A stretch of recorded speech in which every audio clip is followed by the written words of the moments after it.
नमस्कार दोस्तों, मैं आचार्य वसुधा हार्दिक अभिनंदन करती हूँ आप सभी का आपके अपने YouTube चैनल में।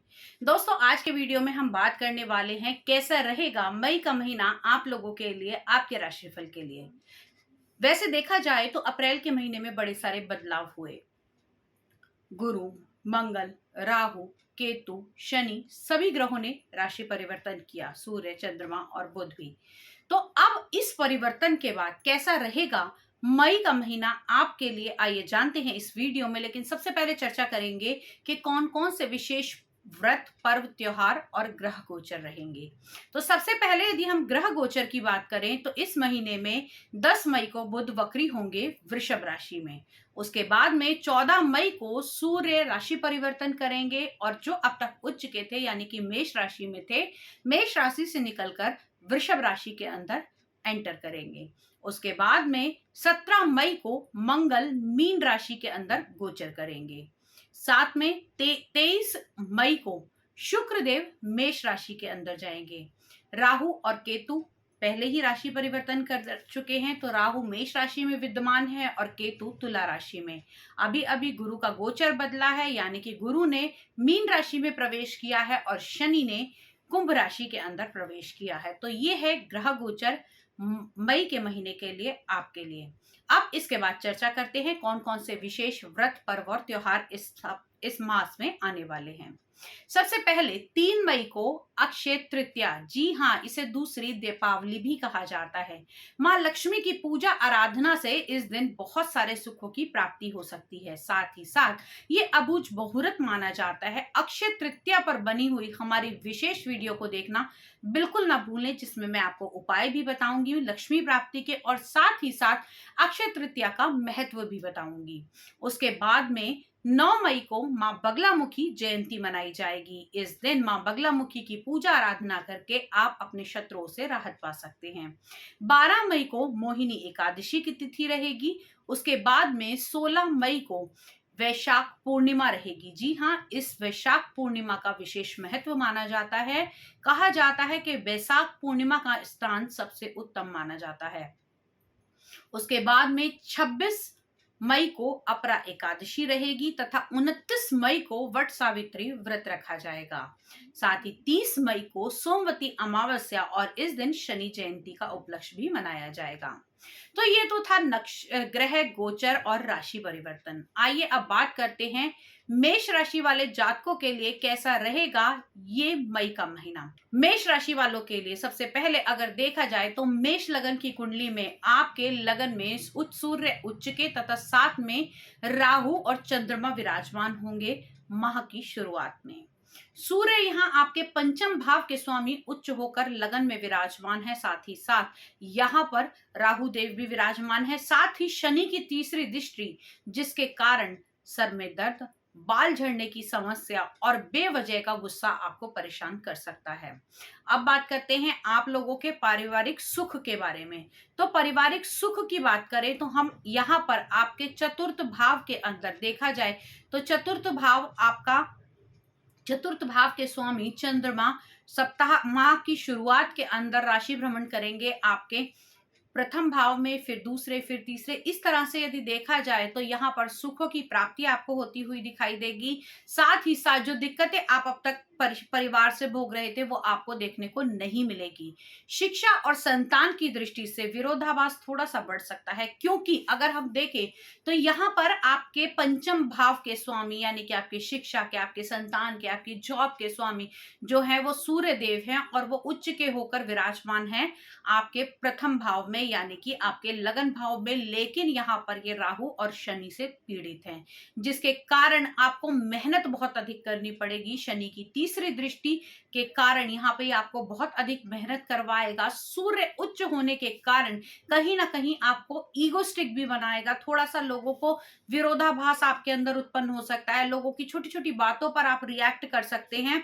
तो आपको इस समय में बहुत अधिक मेहनत करनी पड़ेगी। खास तौर से वे लोग जो गवर्नमेंट से जुड़े हुए काम करते हैं, किसी प्रकार की सिविल सर्विसेज में हैं, किसी प्रकार की कंसल्टेशन देते हैं, वकील हैं, या किसी प्रकार की मैं कहूँ यूपीएससी की तैयारी कर रहे हैं, या फिर आप लॉ से जुड़े हुए हैं, या फिर आप किसी टैक्स महकमे में काम करते हैं, तो इन सब से जुड़ा हुआ अगर आप कोई कार्य करते हैं तो इस टाइम पीरियड के अंदर आपको बहुत अधिक मेहनत करनी पड़ सकती है।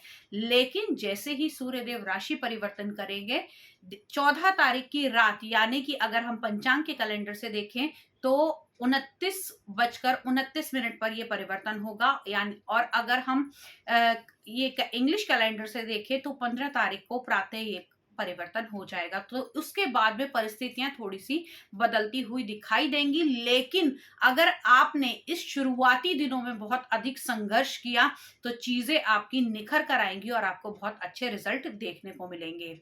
अब बात करते हैं आपकी छठे भाव के बारे में, यानी कि आपकी शत्रु, रोग और ऋण के भाव के बारे में। तो यहां पर अगर हम देखें तो आपके छठे भाव के स्वामी वक्री होकर आपके दूसरे भाव के अंदर विराजमान रहेंगे। शत्रुओं पर आपके परिवार वाले आपको हावी नहीं होने देंगे, परिवार का साथ आपको मिलेगा। साथ ही साथ यदि अगर आपको किसी प्रकार की कोई बीमारी है, क्योंकि ये मैं बीमारियों को इसलिए कह रही हूं क्योंकि छठे भाव पर दृष्टियां जो पड़ रही हैं वो पड़ रही हैं मंगल की, और साथ ही साथ गुरु की दृष्टि। गुरु की दृष्टि पड़ने से यहाँ पर आपको अगर किसी प्रकार की फैट से जुड़ी हुई प्रॉब्लम है, या फिर आपको इस समय में अगर मैं कहती हूं कि मंगल की दृष्टि के कारण अगर आपको पार्किंस की प्रॉब्लम है तो आपको बहुत अधिक ध्यान रखना पड़ेगा। जोड़ों के दर्द से अगर आपको परेशानी है, हड्डियों से जुड़ा हुआ कोई रोग है, तो थोड़ा सा आपको आप संभल कर इस समय में चलना पड़ेगा। जीवन साथी यानी कि आपके सप्तम भाव की अगर हम बात करें तो जीवन साथी और प्रेम संबंध बहुत ही निखरते हुए नजर आएंगे, क्योंकि आपके यहाँ जीवन साथी का स्वामी यानी कि आपके सप्तम भाव का स्वामी उच्च होकर 12वें भाव के अंदर विराजमान है। आपको प्रेम संबंधों में बहुत अच्छी सक्सेस मिलने वाली है। साथ ही साथ यदि आपके पारिवारिक संबंध थोड़े ठीक नहीं चल रहे थे, हालांकि यहाँ केतुदेव विराजमान है, आपको अपने रिश्ते के लिए बहुत अधिक मेहनत करनी पड़ रही है, लेकिन यहाँ पर परिस्थितियां सुधरती हुई दिखाई देंगी, नए रिश्ते बनेंगे। साथ ही साथ अगर कोई मैरिज का प्रपोजल बहुत टाइम से रुका हुआ था तो यहाँ से वो आपको सार्थक होता हुआ दिखाई देगा। अब बात करते हैं आप लोगों के कर्म यानी कि व्यवसाय की। तो आपके कर्म स्थान के, आपके व्यवसाय के स्वामी यानी कि शनि देव इस समय विराजमान है 11वें भाव के अंदर, आपकी इच्छा पूर्ति के भाव के अंदर। मेहनत बहुत अधिक कराएंगे लेकिन उसका फल भी अवश्य ही मिलेगा। आप किसी माइन से जुड़ा हुआ काम करते हैं, बिल्डिंग मटेरियल से जुड़ा हुआ काम करते हैं, किसी प्रकार की सिक्योरिटी बिजनेस में जुड़े हुए हैं, या किसी प्रकार की सेवाएं प्रदान करते हैं, तो आपको बहुत अधिक प्रॉफिट मिलने वाले हैं इस टाइम पीरियड के दौरान। साथ ही साथ अब आपके देव गुरु बृहस्पति और शुक्र की युति जो हो रही है वो आपके 12वें भाव के अंदर हो रही है। तो कहीं ना कहीं यदि आप धर्म कर्म के काम में जुड़े हुए हैं या धर्म कर्म का कार्य करते हैं तो भी ये महीना आपके लिए बहुत अच्छा जाएगा। लेकिन आपको इस टाइम पीरियड के दौरान, क्योंकि आपके नवम भाव के स्वामी देवगुरु बृहस्पति 12वें भाव यानी कि खर्चे के भाव में हैं, लेकिन यहाँ पर ये आपको यात्राएं भी कराएंगे। आपकी यात्राएं जो होंगी वो होंगी आपके परिवार के साथ, किसी धार्मिक स्थल पर जाने का आपका संयोग मिलेगा जो कि बहुत ही लाभकारी होगा। ओवरऑल टाइम पीरियड आपके लिए बहुत अच्छा रहेगा। मंगल भी राशि जब परिवर्तन करेंगे, क्योंकि अभी मंगल शनि की युति चल रही है आपके 11वें भाव में, जैसे ही मंगल राशि परिवर्तन करेंगे और 17 मई को मीन राशि के अंदर आएंगे, तब यहां से थोड़ी सी चीजें आपकी सॉल्व हो जाएंगी आपके कार्य को लेकर। तो ओवरऑल यदि मैं बात करूं, मई का महीना आपके लिए बहुत अच्छा जाने वाला है। ध्यान रखने की आवश्यकता है तो सिर्फ और सिर्फ एक कि आप इस समय में पेपर वर्क को बड़ा ध्यान से रखिएगा, क्योंकि यहाँ पर आपके छठे भाव के स्वामी जो वक्री हुए हैं बुध देव, और छठे भाव रोग ऋण और शत्रु, आपके किए हुए कार्य का, आपके लिखे हुए कार्य में से मिस्टेक निकालकर इस समय आपके शत्रु आप पर हावी हो सकते हैं। देवगुरु बृहस्पति का दान कीजिए और देवगुरु बृहस्पति की पूजा कीजिए। दान में दान आप केवल क्या कर सकते हैं, क्योंकि आपके भाग्य भाव के स्वामी हैं, सिर्फ आपको गाय को पीली दाल खिलानी है और देवगुरु बृहस्पति की पूजा करनी है। बृहस्पति देवों के मंत्रों का जाप आप कर सकते हैं। तो मई का ये महीना आपके लिए, सभी के लिए बहुत ही लाभकारी हो, इसी मनोकामना के साथ आज आपसे विदा लेती हूँ। यदि आप अपनी कुंडली का विश्लेषण करवाना चाहते हैं, या फिर आप अपने घर का या फैक्ट्री का वास्तु करवाना चाहते हैं, या फिर किसी भी प्रकार के मंत्र, सात्विक मंत्रों की आराधना करना चाहते हैं, तो आप हमसे जुड़कर हमसे संपर्क कर सकते हैं।